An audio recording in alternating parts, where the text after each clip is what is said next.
top tip is put bolts back in fuel rails. Yeah.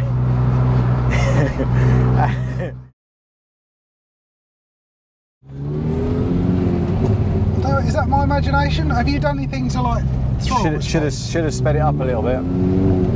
Throttle response? Yeah. Oh, it makes pop more pop-pops. Oh good, it's got more childish mode activated. And you'll notice it. Remember last time we came out, it's clunking and grinding because the wheel bearing. The wheel bearing, the top mount. Top mounts are shot, everything was. How's that rev hang on between gear change? Speed bump here and then I'll take off at the moment. If not, we'll adjust it to Oh my god, it don't rev up anymore. No.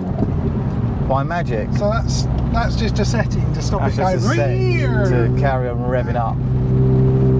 Why is that an option, a thing? That's not an option, that's a not know how to not.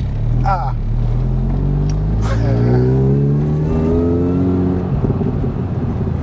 Pops are nice. Yeah. Because I always thought that it was more a turbocharged thing. Supercharged didn't really pop.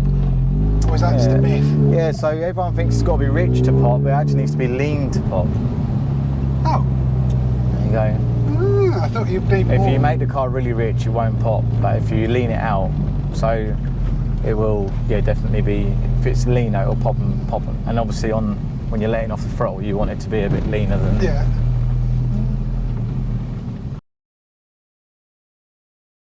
Someone asked about if they want to make a good sort of 240 brake on one of these. Yep, so not turbo. So 210 at the wheels, roughly. No, 240 at the wheels. 240 at the wheels, yep. What sort of mods?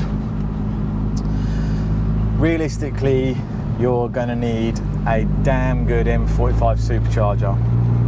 So you're going to need a facelift. It's not going to have scratches. It's going to be a decent supercharger. You're going to need a pretty decent camshaft. So obviously we use cat cams, and I'd say you'd go with a 469 cat cam, and then you are going to need a pretty decent big valve head. Now the other contributing factor is you're probably going to need to rev it to 75 to like 77, nearly even 8,000. Does that mean forging things? So you're gonna need pretty much every single bolt on. You're gonna need your you're gonna need your GRS intercooler. You're gonna need your big valve head. You're gonna need a good intake system like a JCW with an ITG. You're gonna need a manifold. You're gonna need a catback. You're gonna need all the bolt-ons, and you're gonna need a big valve head. And more than likely, you're going to want to rev this thing to probably 75 to 8,000. So the stock pistons and rods will do it, but if you're building it to be reliable, then you might want to look at putting a set of pistons in it. So what sort of money ballpark do you reckon? And you're starting from scratch. You got a stock car and you want 240. Yeah. I think you'll quickly spend 7 to 8. Maybe even more. So turbocharged car then? This is where we are with the pricing on the turbocharged car. We do parts only for somewhere around about 600 quid. 3 days to fit. Now admittedly that doesn't include a set of injectors, doesn't include an ECU or a tune. So it is more expensive to go turbocharger, but then the minimum, I've just done one recently, and the car has a stock head with a camshaft in, and off the bat with about 18 pounds of boost, it made 300 wheel horsepower, and that was just easy, safe. So it's them things now, but I absolutely get that people want to stay supercharged, and I absolutely understand that. The other option is obviously a TVS or Harrop supercharger. Then you might get away with just having like a stock head, maybe go with a cat cam and a tune, may get you somewhere close to that. Turbocharged or supercharged? as I said to you, I've never owned a supercharged car. I've driven obviously hundreds. And the story I told you earlier was I did have one guy who was supercharged and wanted all the power to the point this car had stock suspension, stock brakes, and we turboed it. And he took it out and said, when I hit the throttle, it doesn't go. And he actually said that he hated the turbocharger. Oh no! So obviously I had a Cooper and then went straight to a turbocharger. Now I guess it depends on what you're using it for. If you're racing in a legal class, you can't go turbo. Obviously the turbos have way more power. But if you brought a Mini because you like it, that you jump on the throttle, right, and it whines and it goes.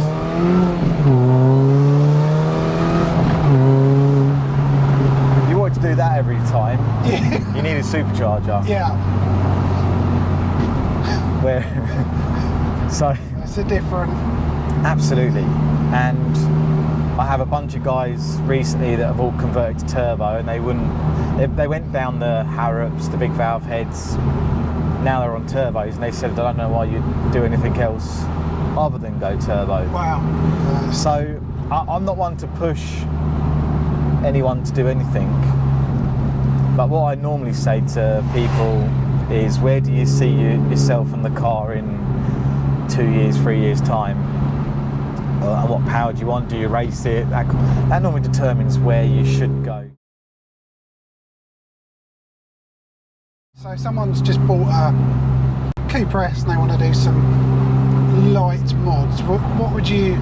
All depends on what they're using it for, Damo. If they're using it for like track days, I'd say you normally listen to the car. You take the car to a track. If you're bored, it needs more power. If you have to come off because your brakes are glowing and you can't stop, you need brakes. And if you can't control it and go around corners very fast, you need suspension. So if you're building a track car, I'd say brakes and suspension should be your absolute ultimate sort of first choice. Then power. Yeah. But if you were doing a hot street car,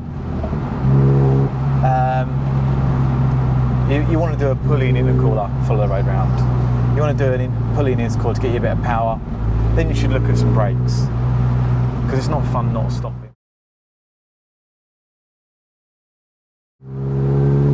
Cooper S, yeah, modified, yeah, or JCW stock? Tough question. It depends on what you want. Because if you're someone going out to buy a completely immaculate standard JCW, they may be looking at, they're going to sell it in 5 years' time and see a return on it. You could buy a modified one, and as long as it's been modified correctly, you'll be all right.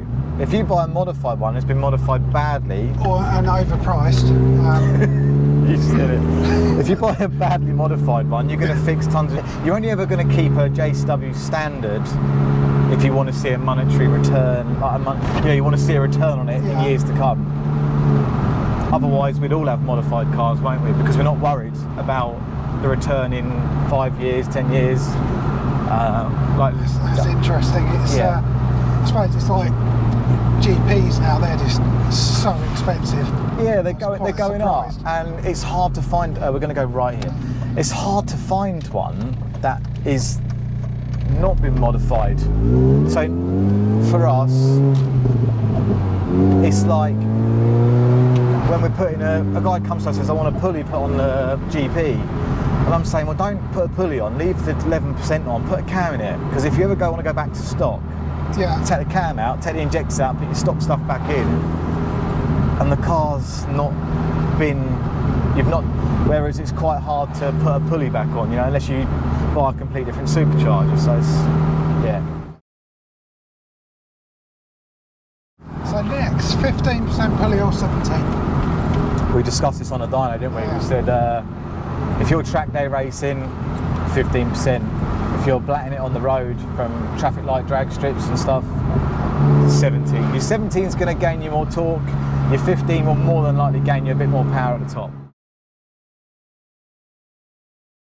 So I see quite a few questions around, like people say, oh, I've got new injectors and a cam, do I need to have it remapped? if you drop a set of 550s into your standard car, you will make it go slower. You're over fueling it. So we tell a lot of people, drop your cam in, not a problem at all. It will drive a bit horrible, but get your cam in, drive to us. We'll lend you the tool to put your own injectors in, as long as they're not Chinese. Yeah, you see that with people. I spent £50 on a set of 4 injectors. But if you don't put your injectors in till you get to your people that are tuning the car, because it will overfuel horrible. Yeah, don't do it. Just wait till you get to the tuner. What do you need? You need a T30, an 8mm, and a 13mm socket to under your fuel rail, which you're going to do back up. Yeah, put the bolts back in. That's always a top tip, is put bolts back in fuel rails. Yeah. And yeah, put them in at the tuners. They won't mind. But I'm not one here to come here and say it's been badly tuned before. No, because it was still... Because it ran, drove, it was safe. And it put a big smile on my face when I was driving. Correct. This is just... So all we've done is we've got a tool, the dyno, and we've got the login, and we've literally looked at it and just refined what was on there, changed a couple of bits of setup. And you're always going to make it better if you've got that tool, you know, it's inevitable. It'd be interesting for you to have see what you think of it now, because now the suspension, because you were just, I think I had to bleep out several swear words about the suspension before. I know it's not amazing suspension, but I think it's still doing an okay job.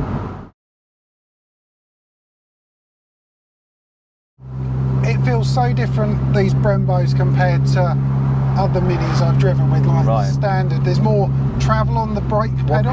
What pads do you use? I don't know what they are. I've absolutely no idea. So obviously pad compounds give you different pedal feels. So when we had the representative from Mintex, he said like they have this almost like a octagon shape of like star points, and one of the things was initial pedal feel when you like jump on the brakes. So if you jump on the brakes and nothing happens, you're automatically literally crapping yourself. You're not going to stop. So the initial pedal feel is obviously a big one to... I'd like it a bit more bitey, whatever that terminology is. I know what you mean. It's the initial pedal feel that you touch the brakes and it's slowing, you know.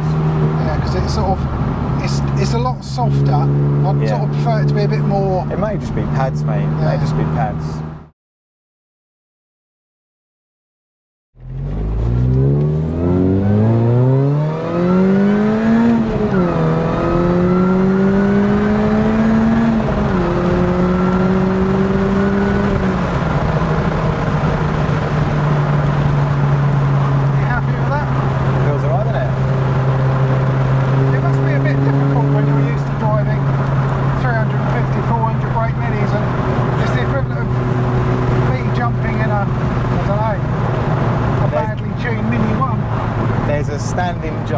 That we use with Kieran, and me and Scott always laugh and don't really tell what figures our cars run on the rollers. So the standing joke is when Kieran said, "Oh, Tom, you were on the dyno last night, what'd your car make?" I said, "Oh, nice 230, I'm really happy with it." So, and I think there's 3 different people that quote figures. You've got your drag racers, your track day racers, and your modifiers. So this car made 200.6, I think, or 200.5, whatever it was. Your track day racer will tell you it made 200.5. Your drag racer will tell you it made 160 horsepower. And your modifier will tell you it made 250 horsepower. So, and the manufacturer one as well. Well, just in general of people who own cars, who are slightly involved with cars. It's funny, a drag racer will never tell you what he's actually running. You want to give away the game. Yeah, absolutely. But you must be pleased, because the car it is now to what you brought is a lot different. Oh yeah. And I've chucked a couple of grand at it. Yeah. Frustratingly, but yeah. And this answered your question. Do you buy standard one or do you buy a modified one? Probably look out for the, like, it sounds dreadful, but when you're looking to buy a modified one, just make sure it's got half decent parts on it, because if you buy one that's got the knocking top mounts or the bad intercooler and stuff, you've only got to go and buy it again. Yeah. So, yes, I don't know, what one do you buy? So it's a bit of a... I made my dad buy a JCW, and it's still got the 11% pulley on. Yeah. Yeah. It's got a cam in it, but it's still JCW kind of I legit. suppose it depends on what you want the car for and everything else. So yeah, it's the first modified car I've had. Yeah. Which I went in very blind, not knowing anything. So it's like, Yeah. I'm sure a lot of people buy stock and then go up and are in the scene and everything else. Do you know what? I reckon 50% of the people that come and see us love the journey of making their car Which is what their I own. absolutely wished I had done. Because then you make it your complete own. I could have learned about it. I won't name names, but there's people that get a car finished and then go, do you know what? I finished it now, I'm going to sell it and start again. Which is cool, because they just like the journey of building their own car, don't they? A lot of people that come to us, they have minis and they have nice horsepowers, the 220s, 230s at the wheels, and they say, oh Tom, I'm going to go and buy a 135, I'm going to go and buy a Golf R, I'm going to go and buy M3s. Always see them back about 5 years later going, Tom, there aren't any decent 53s going about, are there? They said, like, you know, don't get me wrong, I've got a 600 horsepower BM or a 600 horsepower Golf R, whatever, I don't know the horse, you know, random not horsepower. And they say, you know, they're absolutely like missiles in a straight line, but the driving factor of a 53 is pretty decent, where you can throw it into a corner, get on it and carry on. So there's something about lightweight. I've done a few with a friend of mine who owns HPC Plasso. I've driven some older generation cars and TBRs, and they are so much better to drive lightweight cars. TBRs are sketchy though, aren't they? Oh, they're brilliant. They are absolutely brilliant. I mean, you're looking at 350 brake in like 1100 kilos, and yeah, they're a handful. You need to respect them. I mean, you know, it's like any car. You look after them, they look after you. Yeah. What I also like on this is the return back to idle. I mean, it's this camshaft, admittedly, which is fairly nice, but if you just clutch it in, it just literally sinks straight back to 900. Yeah. 1,000 there, and then 900. Literally, that's nice. Completely changed it just by knowledge, wizardry. I don't know about that. What's the phrase? We're not good. We just do lots. Lots of it. Yeah. I think you're like the drag child person, not giving away the game too much. You're not being big-headed, but you just let other people say how good you are. It's like, no, I'm not good, that good. We try our best with every single job. That's the reason thing. People come from around the country. Yeah. You know, I haven't come that far. It's still 3 hours, but there's people local to me that can do it. But I trust you after the first experience. And what I think a lot of people like is, like, I've just tuned this car, and you've not only been stood there watching, you film most of it too. And you know what you're talking about. And it's like, I have no secrets. You know, I told you I'm lucky that I use Bitronic, and it makes it fairly easy to tune the car. There's no secrets ever, apart from Scott's power figures. Well, guys, I'm over the moon. Hopefully you've learnt some things as well. I've learnt a lot. The car's putting out more power. Lots of questions answered there. Anyway, I hope you've enjoyed this. Thank you very much for everything. Yep. I'm probably going to spend even more money with you going forward. No worries. Not too much. Anyway, Thank guys, you very much. Yeah, thanks for watching, and I'll see you on the next video.